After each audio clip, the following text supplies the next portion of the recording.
Time now for sports on 104.7 The Cave. Here's Ned Reynolds. Mike, the intern, Ned Reynolds, back in the studio. Talk basketball. This is one of my favorite times of the year when it comes to basketball. College basketball just takes over, and we've got some really, really cool games coming up, especially when it comes to the region play. Already started, as a matter of fact, and we've had games in the Southeastern Conference and the Big 12 last night. Well, actually, all the conferences have begun play, but we do have some area games that are involving teams from around here. Lady Bears, for instance, play at 2 o'clock or 2:30, I should say, this afternoon up at Moline, Illinois. They're playing Bradley, and that is part of Hoops in the Heartland. That's the Missouri Valley Conference Women's postseason tournament. That should be a lot of fun. Arkansas plays tonight down in Nashville. They'll play Auburn, and that will be a pretty good challenge.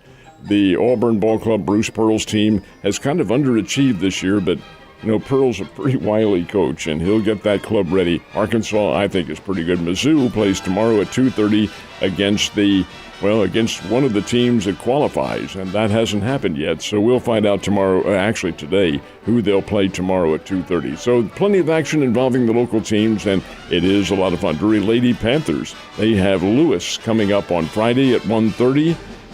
That's in Ashland, Ohio. Drury should win that one. They've already played Lewis 3 times this year and beaten them.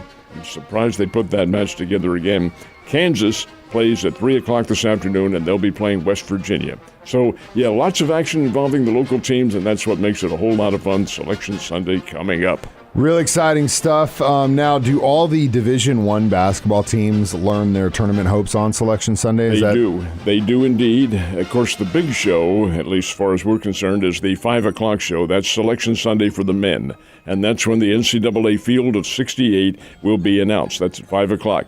At 7 o'clock over on ESPN, the men's show is on CBS. Over on ESPN, the ladies' show is at 7 o'clock, and they announce their field of 64, I should say, and that's at 7, and it's on the 4-letter network. And then the NIT gets their field all set to go. The WNIT, the women's NIT field, all set to go shortly after that. All depends on who goes to the NCAA and who goes to the NIT. NIT is owned by the NCAA, so they have control over what happens. But most of it occurs on Sunday. Exciting stuff, and I'm sure you guys will be talking about it at length during Ned Talk, which, by the way, happens every Sunday at noon. And if you miss it, you're at church, whatever, you can always download it as a podcast on our 104.7 The Cave app. And it's always a great conversation between you, Joe, and the B team. All right, so national title games in college basketball, where are those going to be held this year? It's the first weekend in April, which is really the first part of the month. April 2nd and 3rd. Sunday, April 2nd, the ladies have their championship game, and this year they're playing at the American Airlines Center in Dallas. That's a huge arena and a great show for the ladies' Final Four. The men's Final Four is also in Texas, but it's the next night. It's Monday night, and they're playing at NRG Stadium in Houston. That's where the Houston Texans play. Wait a minute, that's a pretty big stadium for a basketball game. It sure is. They hope to have maybe 65,000, 70,000 in there for those games. And, you know, Mike, it's really kind of interesting because the NCAA prefers to have these massive arenas or stadiums for these Final Four games. And frequently they aren't totally filled, and it'll block off portions of it. But it can encompass as many as 55,000 and 60,000 people, and that's what they want. Of course, if you're sitting in the nosebleed section, you better take your binoculars with you. Hey, but you know what? At the end of the day, that's one of those things where you can say you were a part of it, and if you're in the room, I've said that a million times, I don't care if they put me in the corner, at least I can see something and I can hear something, I'm here, and it's exciting. So it's a really cool thing. I remember the first time it happened, which was in 1968 or 69, whenever UCLA played Houston in the regular season. They played at the Astrodome, and it was designed, national television, regular season game, all designed to have a big crowd, and in fact they drew 72,000 to watch that game. And I remember Sports Illustrated interviewing a fan who sat at the top, and they said, "What was your view?" And he said, "I don't care, I couldn't see anything, but I was there." Bingo, you just answered. Hell yes, brother. That may have been a relative of mine, you never know. Team USA played its first pre-classic game last night facing the San Francisco Giants. Pretty interesting matchup, don't you think? It was, in the fact that the USA Power, and that is a lineup that is absolutely loaded with sluggers, couldn't do anything with the San Francisco pitching. The Giants won the game 5-1. Wow. Giants deserved to win it 5-1. Their pitching shut down the USA, and this is going to happen. That's part of baseball, Mike. And when you get a collection of players who haven't been together, and they aren't, they just got together, 2 or 3 days ago for workouts. Baseball's a game of chemistry, and you have to be able to learn what other batters are doing. Those big sluggers came up there, Mike Trout and Kyle Schwarber and some of these big sluggers, and hit the hell out of the ball, but right back to somebody. And the Giants, of course, played baseball the way it should be played. You get a base hit here and a stolen base there and so forth and so on. And they beat USA 5-1. Now, that's not to say the USA team isn't any good. They are.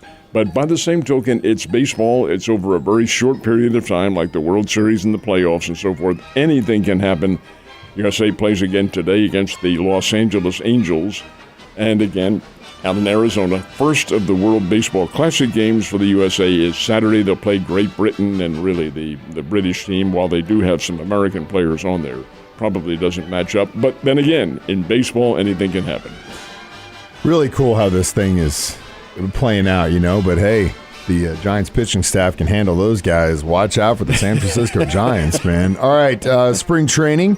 How'd the Royals and the Cardinals do? Cardinals got a win by a score of 4-0 over the New York Yankees, and Brendan Donovan, who was down here in Springfield in December, he was 2 for 3 with 3 RBIs, had a home run in the ball game, and the Cardinals playing very well. Now, keep in mind that many of these teams, including the Cardinals, don't have their star players. They're off with the World Baseball Classic. Nonetheless, Cardinals got a win 4-0. Royals played under the lights down in Surprise, Arizona, turned on the lights and played a night game against the Chicago White Sox and beat them 14-5. Royals 14, the White Sox 5.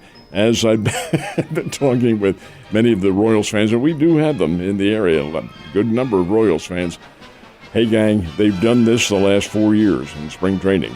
They've blistered teams. And then when it comes to the regular season, hey, watch out. That is because you're mixing and matching the lineups and so forth and so on. And it's very misleading under the Arizona sun, or the Arizona moon in this case. Teams can look a whole lot different. Kansas City is still picked for last place. I do think they'll be better than that, but don't get your hopes up for what they're doing in spring training.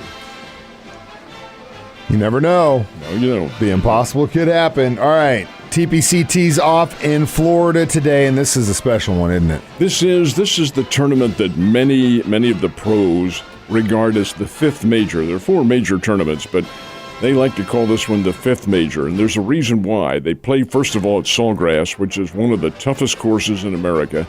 It is a very demanding tournament. The purse, Mike, is $25 million. The winner of this event on Sunday will walk away with $4.5 million. All of the big players are there. Tiger Woods is not. He decided not to play in this tournament. I still think he's feeling the effects. You noticed him limping not too long ago out in Los Angeles. He wants to play in the Masters, and that's coming up in a couple of weeks at Augusta. So he's skipping this one. Nonetheless, it's a big one, and you're not into golf as such, Mike, but the 17th green at Sawgrass is one of the most famous in the world. It's the island green. That's where you hit the ball right into the middle of the water. The green is right there surrounded by water. If you don't hit that green, you have a penalty coming up. And the pros really regard that as one of the toughest holes in the world, and it is. It's a tough one to hit. But, hey, that's what makes TPC, the Tournament Players Championship, the big deal that it is. And it is a demanding tournament. It's demanding, but that purse should make it real easy for those guys. $25 million, $4.5 million to the winner. I can play for that. What would Ned Reynolds do with $4.5 million right now? What would I do with $4.5 million? Buy Tahiti. And I never see you again. Let's start a GoFundMe. You know where to send your money, Ned. You have a great day, sir.